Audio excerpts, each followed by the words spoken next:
Carlos. How are you today, by the way? I'm doing fine, doing okay. Today is a normal work day, so just taking the time to be with you guys. Thank you. I really appreciate that. I didn't tell you before we're like catching up, but I really appreciate you taking some time to talk to us today. And it's a pleasure for me. Really, really, I just want to say this at the beginning. For me, it's a real pleasure. It's a blessing to have been received this invitation. So I feel really honored. I'm trying not to be, polite with you. This is how I feel about Microverse. I know you mean it, and you're too kind, and I like that. Thank you, thank you. It's really it's a mutual, I think, honor and blessing to be here together, and I'm super excited for a lot of different reasons about this conversation today. I think you have a different profile than many other students, but one that we see often. It's like people having in a career for a long time, 5, 10, 15, in your case, like I think 17 years, Carlos, right? Is that correct? Yeah, that's correct. In another career. And we're going to be talking about that, people who decide to change. And that's a big jump, right? After, giving so many things for granted and getting used to so many things. And I'm excited to hear how the journey was, and hopefully inspire other people through your story to also make that jump and take that leap of faith. I'm also excited because, as I was saying before, I think this is the first time we do a lunch and learn with another fellow Argentinian, and I really love that we're working with people from so many different places. But I always say that most of my heart is Argentinian, even though I've lived in a few other places as well. But I was born there. I lived the first 12 years of my life in Argentina. Half of my family still lives there. And so seeing that, even if it's just like through one person at a time, that we can be giving back to my country, is also something that makes me really happy. So really excited to have you here today. And I'm also excited about the kind of job that you got. It's like it's a pretty cool company that we're very close to, and I'm excited to hear that as well. So thank you again, Carlos, for making it today. And I'm just gonna jump into like some of the questions that I have for you. The first one was like, as I was saying before, like you had 17 years of experience working as an electronics engineer, right, in the telecoms industry. Can you tell us a little about that part of your life, that part of your journey? Where were you working? What were you doing, and how was it? Okay, well, yeah, all started in the year 2000. So in year 2000, it's very interesting. It was 11 months since I graduated as an engineer, electronic engineer. And Argentina was going through a crisis, some of those. And then in year 2000, after 11 months working almost like a mailman, just because at that time, remember, but you don't remember, but at that time, you need to go places and to deliver your resume and everything. After 11 months, due to the crisis, suddenly I received like 6 offers. It was just amazing because I felt like terrible. And then the next morning, when economy started back again, I received, exactly 6 offers from different companies that I love. And then I choose to go with Telefonica. So I started in 2000 with Telefonica. I needed to move from Santiago del Estero. It's a small province here in Argentina. It's in the northwest. It's about Cordoba. And just for you to be aware, so it was a big jump for me to go from Santiago del Estero to Buenos Aires, as you can imagine. So it's actually a big city. And that was it. I started in 2000 as a we call it becario, which was like a junior position. An intern, right? I guess it's an internship, exactly. So you are basically not still with a firm contract. And what I remember is that my boss at that time, Adrian, he told me, "Listen, there is no insurance that you will get a contract after this period, after 1 year." But I said, "Don't worry, I'm focused on the month 13. I'm gonna get that month 13." And that happened. And that's, how I started. I started as a radio frequency planner for the mobile network in Telefonica. At that time was Unifone, now it's Movistar. And and everything started from there. And where did it go to from that point? Like I know you spent some time abroad, so yeah. Tell us more about that. I'm really interested to hear more about that. Okay. So I'll try to. So from 2000, I would say 2000 to 2004, I was basically learning and do it as much as I can. And then what happened is that since I have some kind of, I would say people recognize that for me it's easy to work with another people. I started running projects, and then this one project took to the next and the next and the next with very little seniority, because I was still, an entry position. I had no people in charge, but, project management. And then when you get a formal education, you have a process that is called acquiring the team. So you need to acquire the team. And then I was good at that. And then from 2000, I would say 2004 to 2006, I was doing that. And then 2006, a big project, Telefonica bought some assets in Latin America. At that time, AT&T assets, I think. Anyway, so I started a project in Uruguay that took 1 year, and I was newlywed. That was interesting because I postponed my honeymoon. I just took 1 week for my honeymoon, and then I went to that project. But then that project led to then Telefonica bought O2 assets in Europe, and then an opportunity came up. And in 2008, I applied for a position, and I got the position in the UK, in London. Oh, cool. So in O2 UK, and that's where it started. It was a corporate team. And then I was running, basically, before it was regional project in Argentina, and then it was global project between Europe, Latin America. So for me, it was a huge jump. My English was at 70%, I said, when I went to UK. But that led to, it was a challenge. It was not easy for me. It was really, really challenging at the beginning. I remember my wife, she's an English teacher, so my English was not that good. That I remember when I needed to send an email to, for example, like a bunch of people for a meeting that I was running, I would send the email to her to say, okay, can you please proof check that? Grammarly was not there at that time, so she would help me with that. She was staying at home, so she went with me to UK. And so then after that time in the UK, after 4 years in UK, in 2012, there was this chance to take a head of position. So I got a manager position in UK, and then it was a head of position in Germany. And then this is where I spent the last 4 to 5 years before, I came back to Argentina in 2016. 2016. How did you decide to go back to Argentina? What was that process like? Well, I think I think this is the most difficult thing I need to do, because it was not all growth and everything pink, in a big corporate team, a big corporate job. And being in a head of position, you suddenly start to be a little bit away from technology, and you start to work more in people things.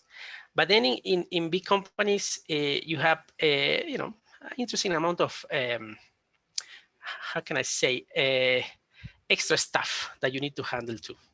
Let's put it that way. And there is a mixture, there is a mixture. So in 2015, I will only say that, is when I started to lose a little bit my peace, and I saw that maybe I was not enjoying that much as I was expecting. And then I'm super grateful, because the company in 2015, end of 2015, in Munich, we were going through a merger with another company. And I was very, very blessed that the company gave me the chance to go back to Madrid, or maybe to exit the company, because they said, okay, we need you back in Madrid. So there is this opportunity for you. And then since that moment came, so we discussed with my wife after 9 years in Europe. Family was maybe on hold. So my son was born, he was 1 year old, he was born in Munich. So we decided that maybe it was a good moment to somehow come back, take stock, enjoy a little bit, enjoy of everything we have accomplished, and maybe give more time to family. It's not, I think it was an interesting moment, because then I remember it was the night before of the meeting in Madrid, where I would needed to accept the offer to come back to Madrid and then continue my life there. And I was talking to my wife until 4 a.m. And then we say, no, you know what? The ship has already turned. Let's just make the turn. And with a sudden heart, I talked to my boss at that time. It was an ex-boss, actually, Juan Carlos, a great guy. And and we decided to come back. And that's it. So we came back August 2016. Sometimes I guess decisions that you are being forced to make are actually good opportunities, like actually decide what you really want in your life, right? Like this time. So talking about what you want in your life, how did you went from, working in this corporate world when you spent like 9 years living in Europe, go back to Salta, to Santiago, right? No, we decided to come back to Salta. Yeah, my wife has family here. So you went back to Salta in Argentina, and a few years later, you're now a software engineer. What happened there? Well, you know, you can imagine that when you are working in a corporate, you're very busy, and then you try to have everything in control. And then, but for the first time, I realized I had nothing. You know, nothing was in my control. So I just allowed time. You know, we came back. Catalina, you know, she was born here in Salta, and so that 2016 and 2017 was about Catalina. So 9 months there, and I had the luxury basically to just stay at home with the family. And yeah, I was still doing things. You know, I realized, little did I know, because I was doing some electronics with a little bit of coding at that time, Python. I just took a course of Python, but in my head was nothing, you know, that I was thinking to do software development. And then just happens like that, you know, here in Salta, in Argentina, in these cities, everybody knows everybody. So they say, oh, you know, can you please, because I have an MBA. So a family member say, hey, you know, I have a friend that has a company, and maybe you can help her. I went, talked to them, and then I say, yeah, I can help you with that. You know, just help her to organize some processes and to maybe automatize some paperwork that they were doing. So I was using just common tools. And then the same company said, okay, you know what, we want to make a web page. And since I did the Python, I just looked about HTML. I said, you know, maybe I can do that. And since this close relationship, I said, hey, do you want me to do it? I mean, it will take me maybe more time, but if you agree, I can do it. So they say, yeah, okay. I took a course, Udemy, I remember. It took me 2 weeks. I was doing the course and the page at the same time. And then they talked to another company, and this other company called me. So I was another project, and then another project. And then I remember I was having lunch one day, and then I saw this report about you know, software development jobs.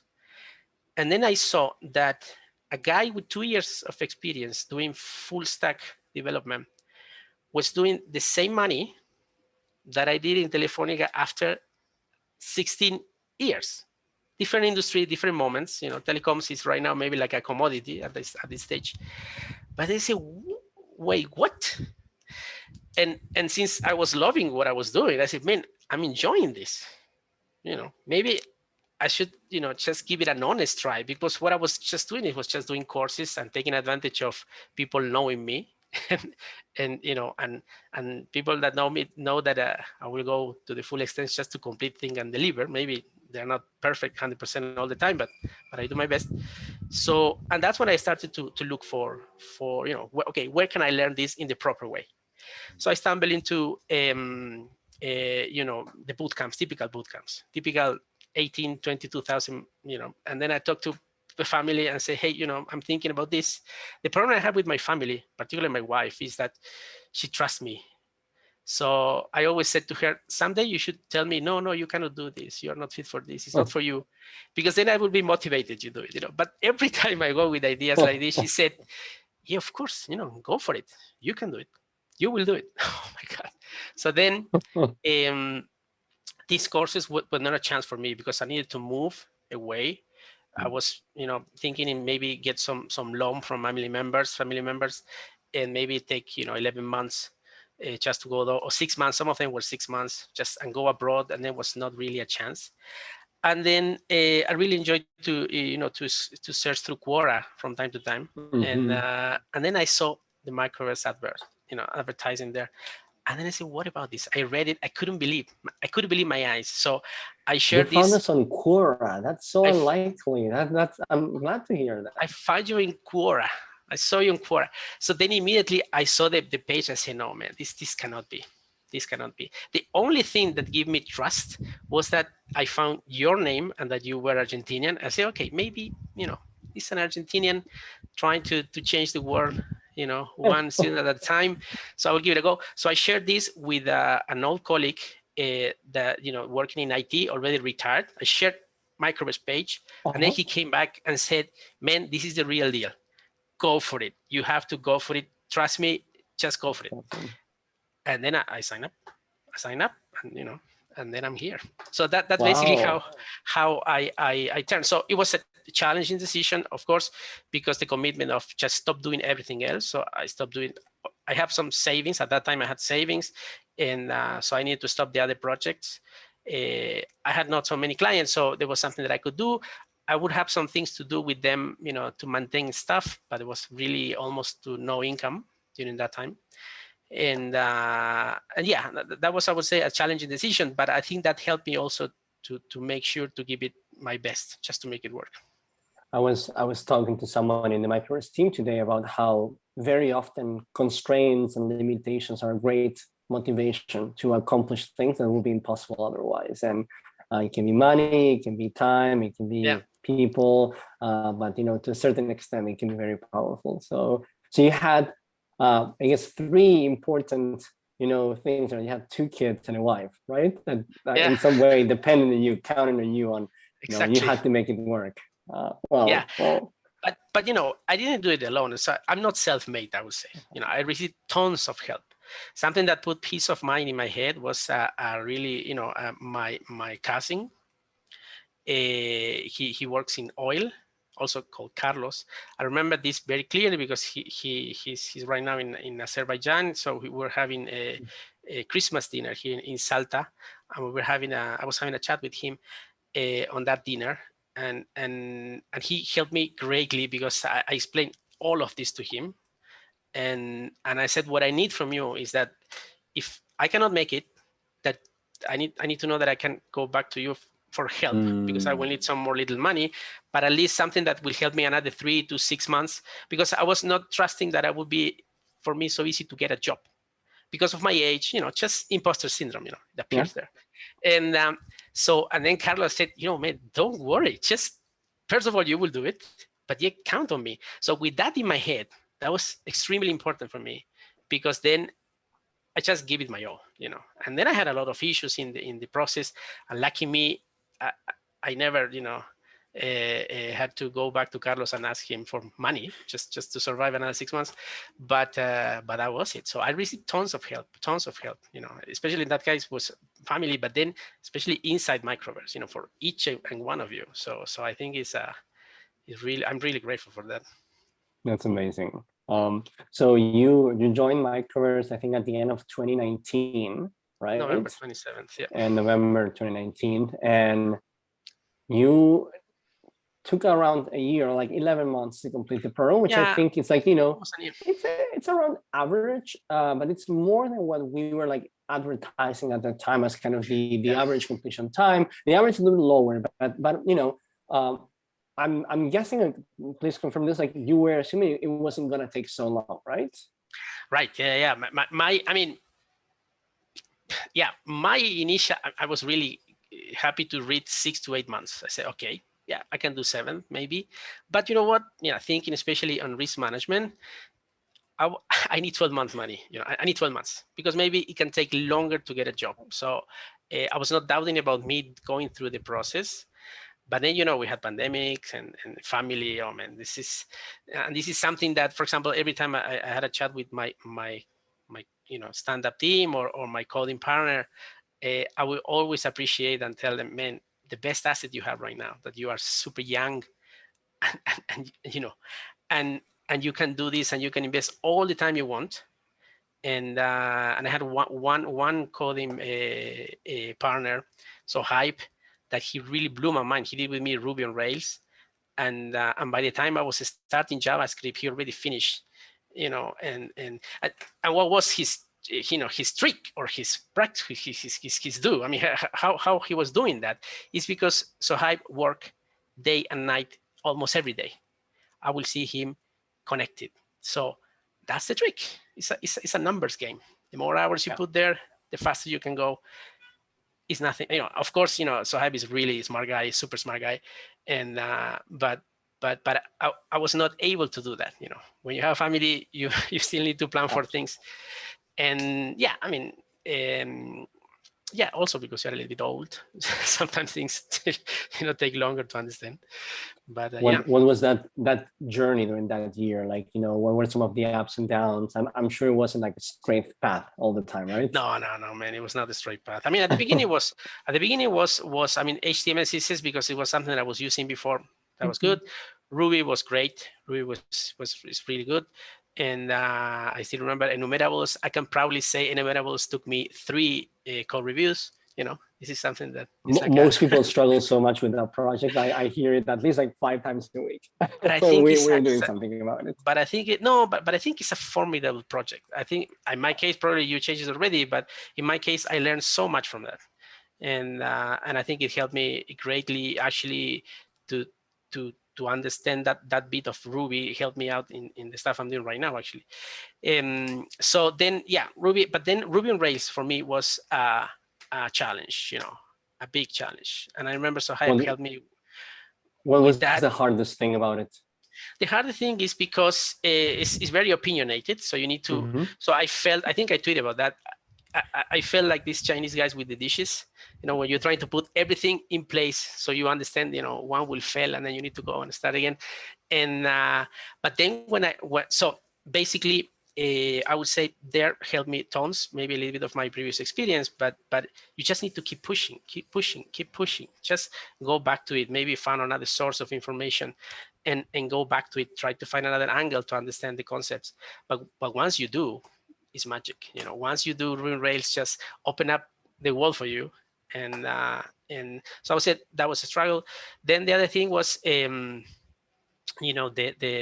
capstones, since we had the time constraint, I will, need to work extra hours, maybe get some sleep deprivation because of family things. Yeah. And then children will get sick, for example, especially at the very beginning, and then you don't have a good sleep, and then you need to come back for your coding partner.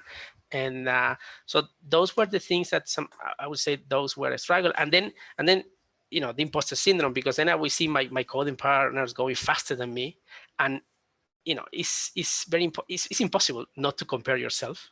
Okay. And then you have your little voice that said, hey man, you're 45 years old, what are you trying to do? Because again, if I go to my family, nobody would say that. It's just me, and then learning to listen to that and just ignore it. So something that I think we are our worst enemies so often. Exactly. Just recognize, okay, fine, yeah, there you go, thank you for sharing, but I don't care, just go for it. And something that I would say for everybody that is listening, the best you can do with Microverse is trust the process. Just trust the process. Just go back to it day in and day out. You don't feel okay this morning, doesn't matter. Go there, trust the process. Wake up, say hi to the guys with the best smile you can, and then if I would say beep is happening, just let it happen. Share as much as you can with your stand-up team, because they are there for you. They are going through the same with you, and also try to take time to take advantage of this robot we have in Slack that invites you to meet other people. Try to do that. Try to take the chance to do that. I found amazing people in those, and people that are still in touch with me just because of that. And we can help each other. So I would say all these mechanisms that Microverse has in place just to help you keep going, you need to rely on them. I would say almost blindly, you need to rely on them. When I had colleagues, coding partners that challenged those because they took it personal, hey, I have this this code reviewer that is every time rejecting me and blah blah blah, it's maybe, man, it's nothing, has nothing to do with that. It's really super healthy that different coding, different TSCs, well, I think it's not called TSCs anymore, but now we call them code reviewers.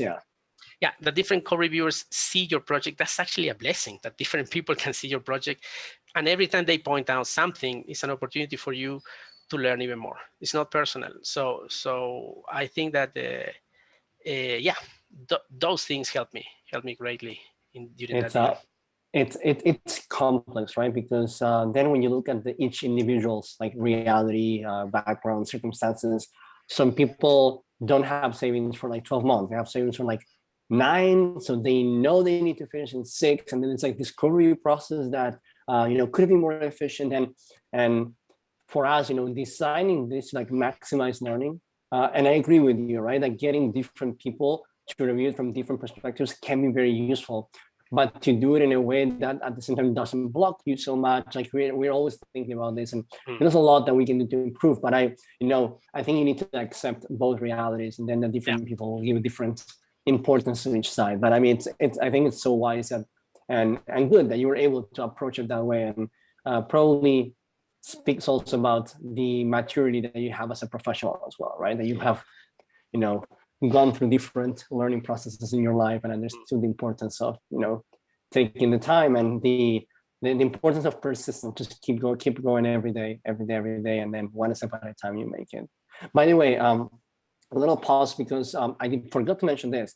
If you have any questions for Carlos, for me, about Microverse, about Carlos' experience, you can post it in the Q&A. Don't post it in the chat because it's really hard to keep you know, track of the questions. But there is a button that says Q&A at the bottom in the bar. So click there and post your question there so that we can answer them as we go or at the end. I happened to see one of the comments in the chat was, what was like that really hard project you talked about, Carlos? What was the name of the project? The enumerables in Ruby. Enumerables, right? Yeah. Cool. So that's a enumerables project for those who might have not gotten there yet in the curriculum. Yeah. You will very soon. So out of all these things that happened at Microverse, what was the most important thing you learned? Well, I think, you know, I will say, I will criticize myself here in my previous experience too. I think that the best thing that I learned is that you can, I mean, to have a mechanism to learn anything you want to learn. You know, Microverse present us just with a curriculum that you trust based on how you study the market and the best chances we have to get a job, but it doesn't end there. So I think the most important thing that I learned from Microverse is that you can actually learn anything you want. You just need to follow, you know, a process and get the materials. You can actually do that. You know, right now with Google, you can find materials and you can then choose. And if you need more, you need to find another angle and then get more information until you get the concept that you can, you know, just consider, you know, with 17 years of experience, I think I learned everything from that experience too. But I think what happened to me is that I love technology, but since I moved to management positions, I somehow lost touch with that. And you should not, if you love technology, you should not allow for that to happen. I think it's important for you to be all the time, you know, up to date. Of course, I was up to date with the things that I was working with in telecoms. But if you have your heart beating with the specific things, you need to keep touch with that, and because you don't know what's going to happen. No? So I always said, of course, you know, looking back now on the steps, the first thing about technology that I learned was when I was 11 years old. I took a computers course with my dad. I was using the very old computers when the keyboard was in the computer, like Commodore or ZX Spectrum, you know. And so I did that course and I was enjoying so much. And then electronics won my heart. That's the truth. And then I shifted to electronics and then telecoms. But now it's like I'm back to my, you know, to my first love, because and I rediscovered that you know, with these companies that trusted me in that year that I was just looking my way. And I realized how much I enjoyed just to be here, keep learning, and then you learn new technology. So I would say that possibility is the thing that, or that mechanism, that process is the thing that I think Microverse has provided me, and I recognize as the most valuable one. We always talk about how much technology is changing every single day, every single week. There's a new, you know, framework, a new library, a new version, and you need to be prepared to be a lifelong learner, right? Like always be updating yourself. And like when we're talking about why we have this like teacher-led model, one of the most important reasons is that once you get to a job, you will be expected to continue learning every day, but you won't have a teacher. You'll have, you know, people reviewing your code and colleagues and, you know, product managers and designers. And we want to replicate that as much as possible. But I think we can do a better job at communicating that you just said like really well, which is, you know, that you need to prepare yourself to always be, you know, learning all the time. And it's not about learning Ruby or learning, you know, Rails. It's about learning to learn and creating the process like to hold you accountable, to keep you going every day. So Great. I'm glad to hear that. And now, like, let's fast forward. 11 months later, you finished the program, and I'm guessing you started applying to jobs immediately, right? Yeah, I decided to start with the career prep, and yeah, I think it was couple of weeks there, and then I started applying jobs. Just how was we call like interview prep now? How was like interview prep for you? Well, I haven't finished it, to be honest. Okay. But you got the job early.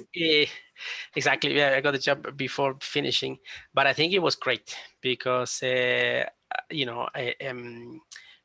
that I did and I practiced, so especially the preparation for the interviews, for the soft skills questions or about your experiences, that was great because it helped me out to somehow reduce the stress when I was answering those questions. Yeah. And because you have a speech that is pre-prepared, and then you focus exactly when you want to share, and those questions come.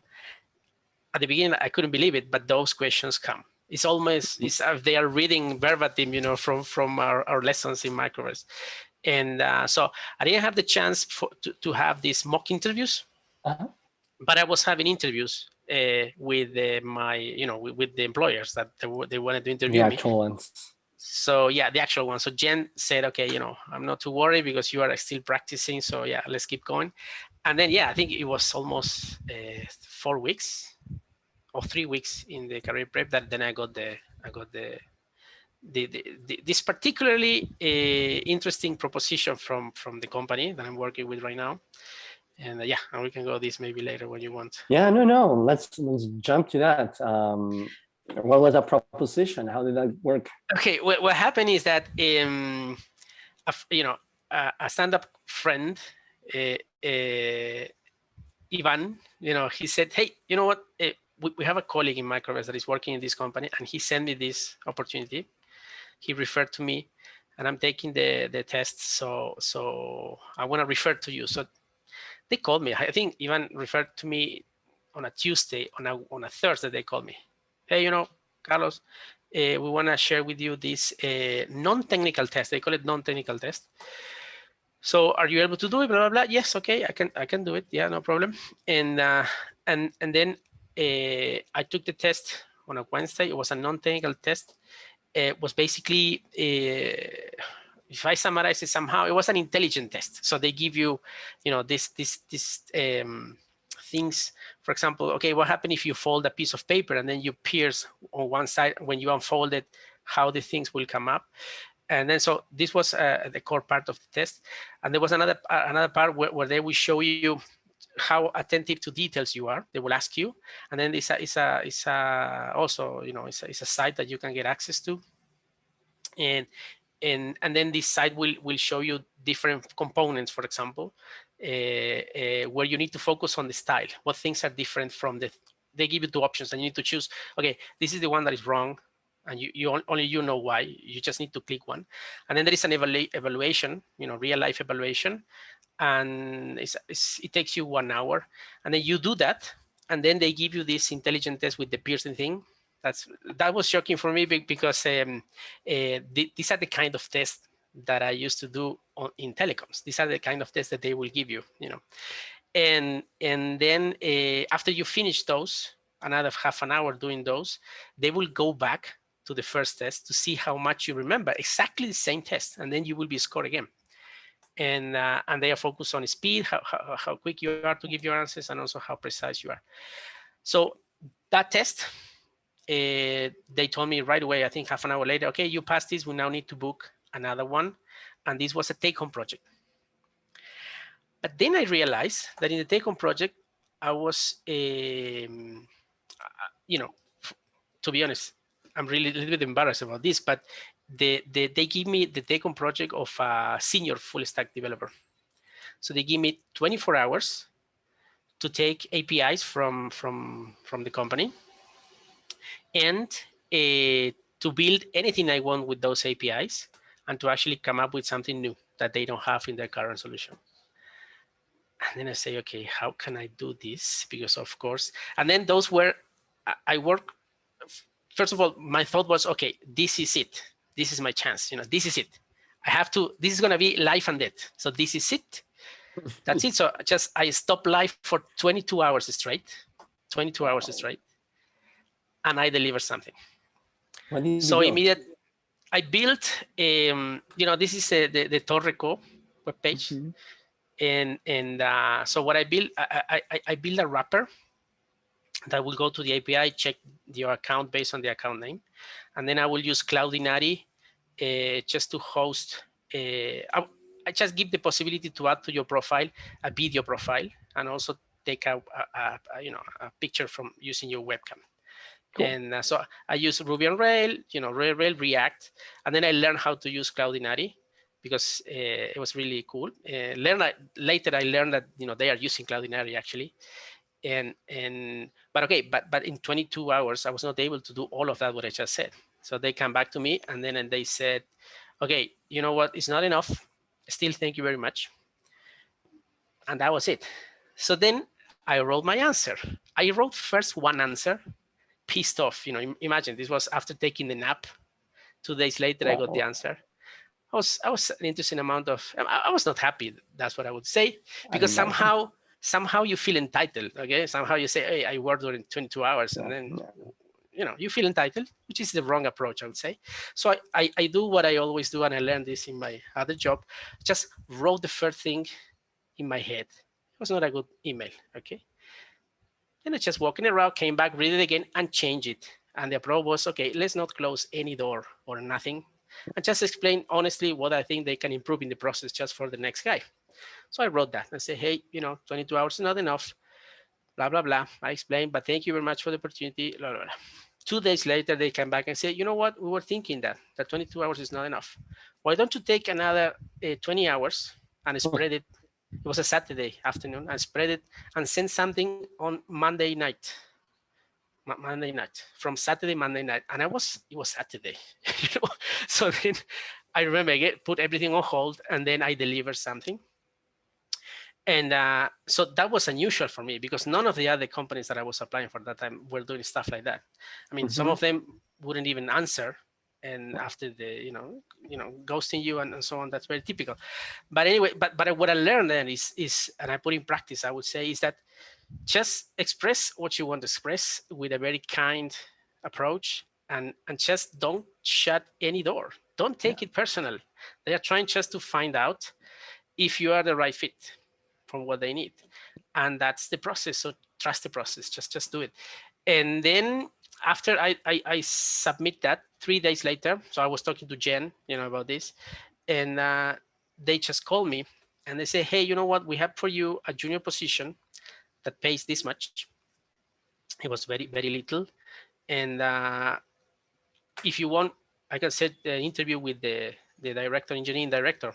So, and I said, yes, please sign me up. Well, just sign me up. But the first thing they asked me is that, okay, how do you feel about working long hours, days? Because we are an early stage, startup. And maybe on Saturdays, when the time comes, I say, yeah, I mean, I'm doing that anyways now. So yeah, please go for it.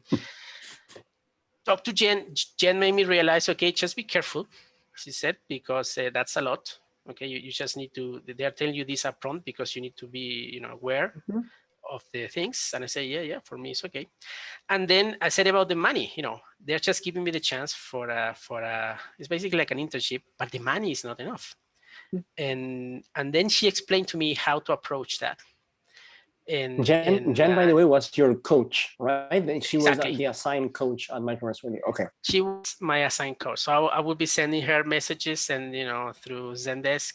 And then when we had a one-to-one, we were talking about that. And she said, it's very tricky because what they are offering you is an entry position.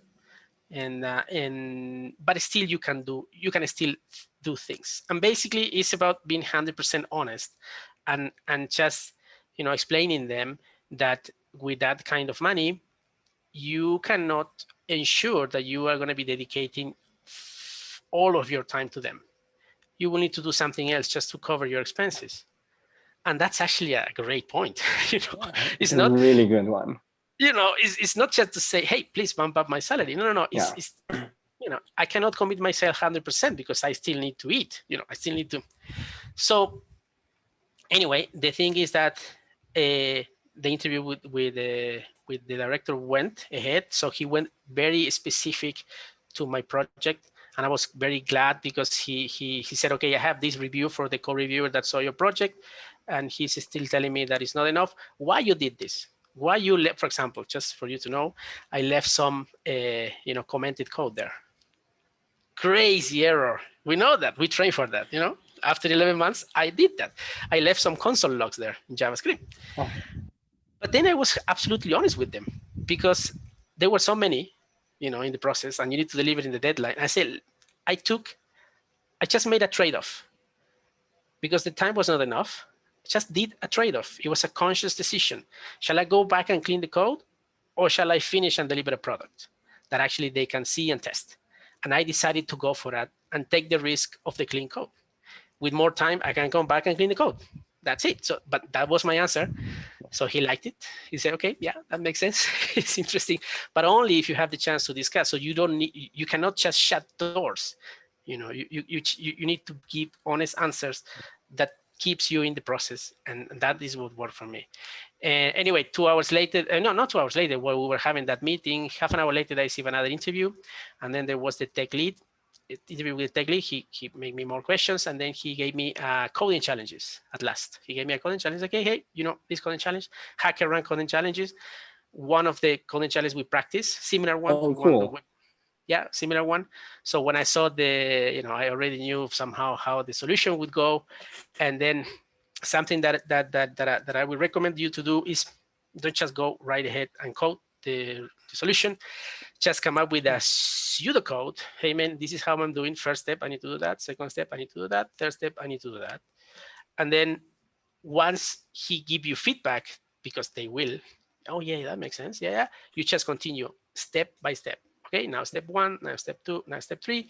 Just consider modularity and don't do, don't tie couple things if you need to do methods and so on. Just work it out in that way, because then they see how you think. Basically, that was the idea. And in the final meeting on the same day when they give me the offer, by the way, they improved the salary beyond my dreams. Jen was super excited too about that. And basically, my tech lead, Agustin, he pointed out that he said, I really like the way that you approach the coding challenge. Code challenge was basically not something super hard, but was for me to understand how you think. And so, yeah, that was basically the process, this unusual process. So then you wonder, okay, how much of that was planned? How much of that was planned? They were just teasing me by telling me, no, no, no, you will never know. And but then finally, yeah, I'm here. The other thing is that I just want to mention, because I think it's important about that, they don't work with React. They don't work with Rails. They don't work with Ruby, not even with Postgres. They work with Scala, Kotlin, Play framework. So what I have right now is like an internship, and then I need to prove them in 4 months that I'm my seniority, I would say, and that I'm. So I started, and the onboarding process take you through everything about what you need to do on a daily basis. The first thing you start with is just learning a new, language, Scala, which is something completely different because it's the Java built from machine ecosystem. So heavily typed. So I need to learn TypeScript in I think 4 or 5 days. But then they don't tell you what to use. That's what you mentioned before, Ariel. No. So I need to cater that information for myself. So I look through courses and, okay, say I can do this, I can do that. They recommend you some books, but still you have to go your way. And then suddenly 3 weeks, 4 weeks later, they say, okay, hey, you have your first car. You need to fix this bug. And then you go to the repository, and then you understand that, okay, the course is beautiful, but I don't understand exactly what I need to do. So then in the process, you meet your colleagues, and then you call them, hey, I have this card. What do you think about this? I was thinking this and that. And this is how you go, and without Microverse building my confidence that I can actually learn something very quickly and implement it and come up with solutions, even when you are not, fully experienced on that.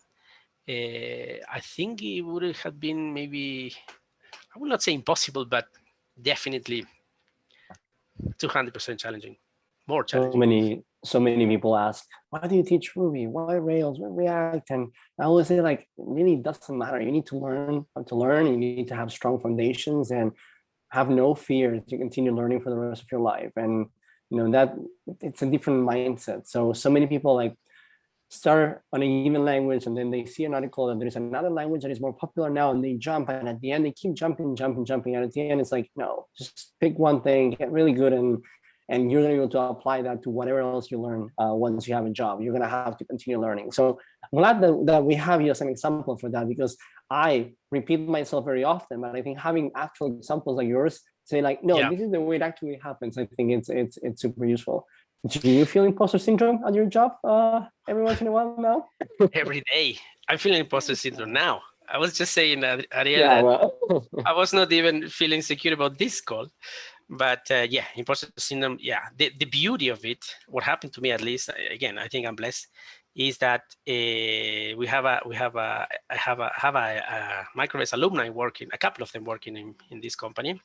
So the first day at the job, just opened the Slack, and then it was 7 a.m. my time, and then I saw Kubilay there. uh-huh. And then immediately I called Kubilay. Hey, Kubilay, what, how? And then he said, just relax, just relax. And, I say, man, TypeScript, I don't understand TypeScript. And I don't know, I never studied TypeScript. I said, TypeScript, don't call it TypeScript, just call it JavaScript. It's just JavaScript. That was really helpful because Kubilay, gave me pointers. Of course, he has also his full-time job. I cannot just spend his time teaching me, but he was really, really happy to see me there. And then second one, he gave me pointers that helped me out. And then I must report also, Kubilay, already is, he has been confirmed in his position. And we have another colleague, Oscar, that I think he finished Microverse in 2019, and he's already, he's been confirmed like a tech lead. So they're growing really fast. Mm-hmm. And I think I was reading one of the tweets this week, and I think it's absolutely true. Microverse give you an edge, a real edge, and actually you can see that, you get so many tools, and then you don't realize how many tools you acquire in these 11 months, but then they come really handy, and I see people making big progress after Microverse. I was talking to your boss the other day, by the way, and he told me one of the things that I like the most about the Microverse graduate is when they have had some experience doing code reviews for other students, that's TSEs and all that. It's like these people come prepared, knowing how to interact with other people and how to receive and how to give criticism in a constructive way. And it's just, that's just one of the examples of edges that you have as Microverse graduates. But it's hard to give value to that when all you see in the job descriptions, you need to have 4+ years of Ruby experience or Scala experience. It's there's no way I can do that, but there are other things that you can do to impress employers, and I think that is a great example of that. So I want to make sure that we have a few minutes for questions. We have quite a few, so why don't we do a rapid fire? I'll also reading some of the questions. We can go as fast as we can. We have 10, 12 of them. Let's see how many we can do. Well, I guess the first one is for me is are we going to start a part-time program anytime soon? So probably not anytime soon. We keep postponing that. We know that will open up possibilities for a lot of people. We want to do it. It is in our roadmap to open access to education opportunities to more and more people. But we'll do that as we have capacity for more students. And we have plans for growth later in the year. So I think towards the end of the year, we're gonna start communicating some news about part-time possibly. The next question, I guess, is about Microverse as well. So it's mandatory to solve the coding challenge to register at Microverse. I mean, not to register in the admissions process, but to join the school full-time as a full-time student, you need to pass the coding challenges and the trials and the interview. Next question is for you, Carlos. What are some of your favorite projects that you completed at Microverse? Well, I would say for me, the when we start learning about JavaScript before we do the framework, actually React, and we learn how to use APIs. So there was this weather app. I enjoyed that weather app really greatly. Yeah. And then of course was the capstone project, the final project itself. I think that one gives you an interesting idea of the pressure that you will have, especially immediately after when take-home projects come, for example. So I think that's the best practice I got from the capstones. And that's why I love them so much, because they put you in the pressure. I know that now it's a little bit, different, but try to what worked for me is that try to practice that pressure, because this will happen, this will happen in interviews and also in real life jobs. So I think this is the closest you get to actually, feel that pressure. We're launching a very different version of the program, and I think it's going to be with the May students, but all the new students since November having experience in this in the first module, which is a completely deadline-driven program, and it is very intense. We're discussing today with Riley that in most projects, like there are like usually 3 constraints, and you can probably optimize for 2, but then you have like half variable in the other one. So in this case, we can optimize for how much you're going to be learning, how fast you're going to be learning, and how relaxed the experience will be. And we have decided by design that we want to make sure that you learn as much as you can, as fast as you can, which means it's not going to be a relaxed experience. So the capstone projects were an interesting experience to learn what it takes to build that kind of experience, and we use those lessons to build this into the entire, like every single project moving forward will have very strict deadlines and accountability. And we just think that it's on one hand, like what prepares you the best for this kind of situations, like the interviews that you have to do, the take-home assignments. But 2 is what allows us to accelerate your learning, so that it doesn't take you 4 years to change careers, but just 1. And Sylvester was asking, how much experience did you have in the IT world, let's say like in the coding software development world, before joining Microverse, and how much did that previous experience help you to get the job after Microverse? I would say 0. No experience whatsoever. I mean, I had experience in engineering. We had some low-level programming, so I will know how to use, for example, how to build functions, but in something pretty close to assembler. So nothing to do like this, nothing high level like this. I just learned about everything, Visual Code. I think SQL, I use a little bit of SQL in my previous job, but just building SQL, just sentences in another tool we had, but just to get information from a database. But I would say nothing even close. And the courses, of course, the courses that I did in 2016 in Udemy for HTML, CSS, I did a little bit of PHP as well. But experience, like working in enterprise software like I'm doing right now, nothing. This is an interesting question from Joseph. It's like, could you speak about earnings? And by the way, Carlos, you don't need to talk about your salary, but I think maybe from what you have seen in the industry, and I always say that each person, each circumstance is like different, but it's like, especially for second and third world people, for example, where I live, I need to earn $1,500 to $2,000 a month to live decently. Is that amount achievable working remotely? I'm sure this is a topic many people are interested in. Yeah, I think it's achievable. What I would recommend is that you take the most out of the, first of all, the Microverse give you the chance to create your brand. So take the most out of that. What I was doing is, for example, in every project, so you need to show that you have something special. So do your best. Every capstone project, if you go to my Twitter, you will see that every time I finish a project, I will try to make it as beautiful as possible, and I will tweet about it, 200 days of code. So what happened is that not long ago, I was talking with the CEO talks to us every 2 weeks. And then he would say, we are right now looking for a head of engineering. So if I have a guy with 200K followers, immediately I will talk to him, because somehow has a kind of authority. That will give him the chance to sit and talk to me, because people follow him, people read to him. So yeah, immediately he has a chance to talk to me. So I would say it's doable. What I experience is that for entry positions, as a mid-level engineer. By the way, when you finish Microverse, I only have the information from this company because the first one I work, but mid-level engineers can be full stack developers with what you learn in Microverse. You can get a salary between $2,500 to $3,000. This is basically the what they will pay you in countries, developing countries, I would say, in Latin America. And this is a super cool salary for countries like Latin America or developing countries. I think from what you mentioned in your question, this will do, and it's actually doable. It's actually doable. Then with more experience, you will, I saw salaries that can be 3,000, 4,000, 5,000, but you need a little bit more experience for that.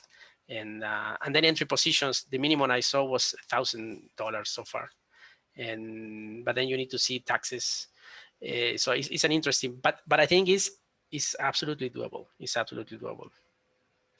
I think you also provided a really interesting tip on negotiation, which is, well, in this case, if the least you can live with is 1,500, 2,000, well, you just have to be honest in the interview and say, hey, you're offering me 1,500, but I need 2,000 just to, to make it to the end of each month and to support my family.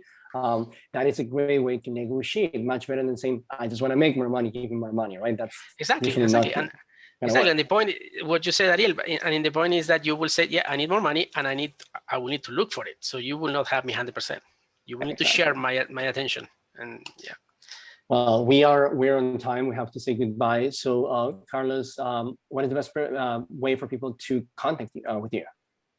Well, you can reach me in my LinkedIn and in Twitter.